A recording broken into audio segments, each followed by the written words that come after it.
do some more practice with ratio tables. Okay, so today we're going to look at this problem here. I have the ratio of pens to pencils. Okay, the ratio of pens to pencils. And for every 12 pens, there are 16 pencils. So I need to figure out and fill in and find some equivalent ratios in my ratio table to go ahead to go along with that. So again, I'm going to look for relationships between the numbers that I see. Okay, so I have 12 to 16. If I had 4 pencils, how many pens would I have? Well, I need to look at this relationship here between 16 and 4. Okay, I know that 4 times 4 is 16, and I'm getting smaller, so I'm actually going to divide by 4 here, which means I'm also going to divide by 4 up here as well. So 16 divided by 4 is 4. 12 divided by 4 is 3. So there I have a 3. 3 to 4 is my ratio. So 12 to 16 is one ratio. 3 to 4 is another ratio. Okay. Now I'm going to move ahead to 36. So I want to think about, well, let's see if some of the numbers I have here, how can I relate them to 36? I know that 12 times 3 is 36. I know that 3 times 12 is 36. So I'm going to jump here.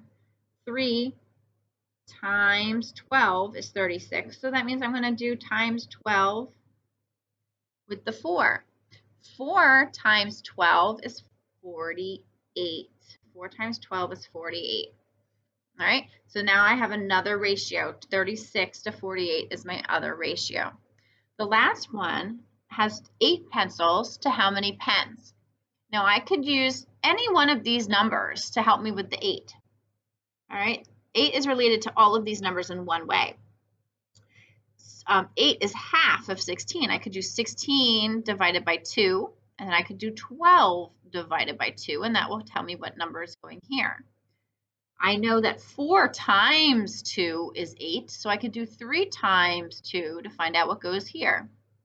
I know that 8 times 6 is 48, so 48 divided by 6 could be what goes here, and 36 divided by 6 would be what goes here. For me, I feel like the easiest one is to multiply, so I'm actually going to go from 4 to 8. 4 times 2, which means I need to use this 3. 3 times 2 is 6. All right, but I could have done it 48 divided by 6 is 8. 36 divided by 6 is 6. Half of 16 is 8. Half of 12 is 6. I could have used any of these numbers to figure out what was going to go here, and that's my last ratio. So these are the ratios: 6/8, 36/48, 3/4, 12/16. All of those are equivalent ratios.